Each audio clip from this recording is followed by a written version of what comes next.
दोस्तों नमस्कार। आज का एक अद्भुत प्रवचन जो एक सवाल है, क्या ईश्वर मर गया है? यह सवाल पहली बार जर्मन दार्शनिक नीत्शे ने उठाया था, पर भगवान ओशो रजनीश ने इस सवाल को गहराई से समझा, फिर उसे नया अर्थ दिया। ओशो कहते हैं, जिस ईश्वर को मनुष्य ने बनाया वही मर गया है, और जो शाश्वत है वह कभी पैदा नहीं होता, इसलिए कभी मरता भी नहीं है। यह प्रवचन उस झूठे ईश्वर की मृत्यु की घोषणा है जिसे डर, स्वार्थ और परंपराओं ने गढ़ा है। यह ओशो की क्रांतिकारी दृष्टिकोण है, जहां ईश्वर बाहर नहीं भीतर खोजा जाता है। तो चलिए ओशो के इन प्रवचनों को 7 भागों में समझते हैं। पहला भाग, जर्मन दार्शनिक नीत्शे का सवाल और ओशो के जवाब। जर्मन दार्शनिक नीत्शे ने कहा था, God is dead and we have killed. Nietzsche के इस कथन को ओशो चुनौती की तरह नहीं बल्कि जागरण के उद्घोष की तरह लेते हैं।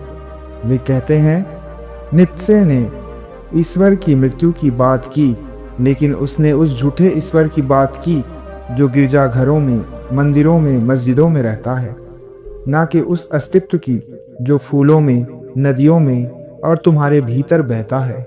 यानी जिस ईश्वर को मनुष्य ने गढ़ा है वह मर गया है, और यह अच्छी बात है।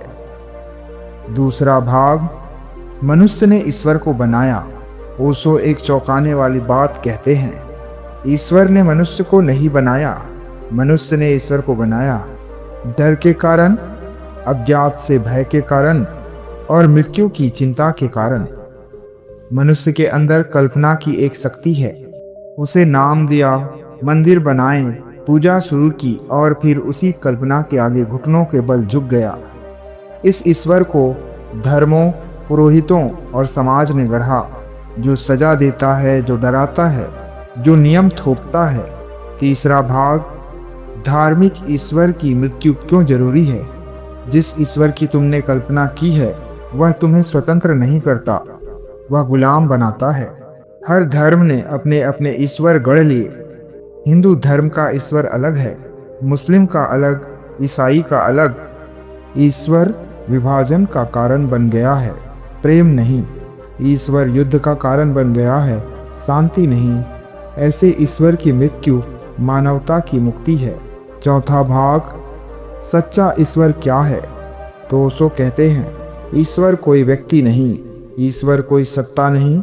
ईश्वर एक उपस्थिति है, एक चेतना, एक मौन संगीत की, जो इस सृष्टि में हर जगह है। जब फूल खिलता है वह ईश्वर है, जब प्रेम जागता है वह ईश्वर है, जब ध्यान में मन खो जाता है वह ईश्वर है। ईश्वर को देखा नहीं जा सकता, पर महसूस किया जा सकता है। पांचवा भाग, ईश्वर का अनुभव भीतर होता है। ओशो कहते हैं, तुम ईश्वर को बाहर ढूंढते हो, मंदिरों में, पुस्तकालयों में, लेकिन वह तुम्हारे भीतर छिपा है। ईश्वर कोई वस्तु नहीं है जिसे पाया जाए। ईश्वर एक अवस्था है अस्तित्व की। जब मन शांत होता है, जब विचार रुक जाते हैं, जब तुम ना चाहो ना मांगो, तब एक शून्यता में तुम्हारा सामना होता है ईश्वर से। छठवां भाग, ध्यान। ओशो बार बार कहते हैं, ध्यान ही प्रार्थना है, ध्यान ही सच्चा धर्म है। ध्यान वह प्रक्रिया है जिसमें तुम अपने भीतर उतरते हो, परत दर परत अहंकार को हटाते हो और अंततः उस मौन केंद्र तक पहुंच जाते हो जहां ईश्वर प्रकट होता है। ओशो कहते हैं, जिस क्षण तुम पूर्ण मौन हो जाते हो, उस क्षण तुम्हारे भीतर ईश्वर का संगीत गूंजता है। सातवां और अंतिम भाग, ईश्वर को मारो ताकि उसे जान सको। यह ओशो का क्रांतिकारी घोषणा है। ईश्वर को मारो तभी उसे जान सकोगे।